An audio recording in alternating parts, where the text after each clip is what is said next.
Silicon city ಬೆಂಗಳೂರಿನಲ್ಲಿ ಹಾಡ ಹಗಲೇನೆ 7 ಕೋಟಿ ರೂಪಾಯಿ ದರೋಡೆ ಆಗಿತ್ತಲ್ಲ. ಆ ಪ್ರಕರಣಕ್ಕೆ ಸಂಬಂಧಪಟ್ಟಂತೆ ಇನ್ವೆಸ್ಟಿಗೇಷನ್ ಅನ್ನು ಕಂಪ್ಲೀಟ್ ಮಾಡಿರುವಂತಹ ಪೊಲೀಸರು ಸಿಎಂಎಸ್ ಕಂಪನಿಗೆ ಗುನ್ನ ಇಟ್ಟಿದ್ದಾರೆ ಅನ್ನೋದು ಗೊತ್ತಾಗ್ತಾ ಇದೆ. ಏನದು ಅಂದ್ರ ಇಲ್ಲಿದೆ ನೋಡಿ ಡೀಟೇಲ್ಸ್. ಸಿಎಂಎಸ್ ಕಂಪನಿ ವಿರುದ್ಧ ಪೊಲೀಸ್ ಕಮಿಷನರ್ ಅಸ್ತ್ರ, ಆರ್ಬಿಐಗೆ ಪತ್ರ ಬರೆದು ಕ್ರಮಕ್ಕಾಗಿ ಪೊಲೀಸ್ ಆಯುಕ್ತ ಆಗ್ರಹ. ಹಾಡು ಹಗಲೇ ಎಚ್ಡಿಎಫ್ಸಿ ಬ್ಯಾಂಕ್ನ 7.11 ಕೋಟಿ ಹಣ ದರೋಡೆ ಪ್ರಕರಣ ಸಂಬಂಧ ಸಿಎಂಎಸ್ ಸಂಸ್ಥೆಯ ಭದ್ರತಾ ಲೋಪ ಕಂಡುಬಂದ ಹಿನ್ನೆಲೆಯಲ್ಲಿ ಆರ್ಬಿಐಗೆ ಪತ್ರ ಬರೆಯಲಾಗಿದೆ. ಕಮಿಷನರೇಟ್ ವ್ಯಾಪ್ತಿಯಲ್ಲಿ ಕೋಆಪರೇಟಿವ್ ಬ್ಯಾಂಕ್ ಸೇರಿದಂತೆ ಎಲ್ಲಾ ಬ್ಯಾಂಕ್ಗಳ ಲಿಸ್ಟ್ ತಯಾರಿ ಮಾಡಲಾಗಿದೆ.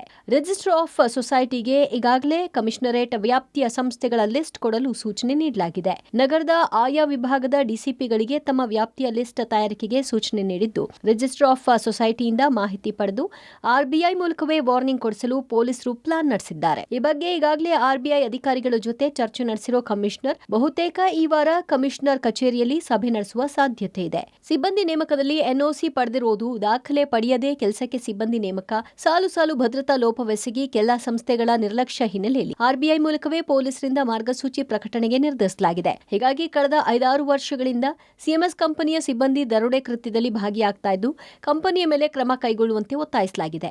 ಇನ್ನು ದರೋಡೆ ಪ್ರಕರಣದಲ್ಲಿ ಅರೆಸ್ಟ್ ಆಗಿರುವ ಆರೋಪಿಗಳನ್ನು ಪುನಃ 4 ದಿನ ಪೊಲೀಸ್ ಕಸ್ಟಡಿಗೆ ನೀಡಲಾಗಿದೆ. ತನಿಖೆ, ಮಹಜರು, ವಿಚಾರಣೆ ಸಲುವಾಗಿ ಸಿದ್ದಾಪುರ ಪೊಲೀಸರು ಪುನಃ ಕಸ್ಟಡಿಗೆ ಪಡೆದಿದ್ದಾರೆ. ಎಸಿಜೆಎಂ ಕೋರ್ಟ್ 9 ಮಂದಿಯನ್ನ 4 ದಿನ ಕಸ್ಟಡಿಗೆ ನೀಡಿದೆ.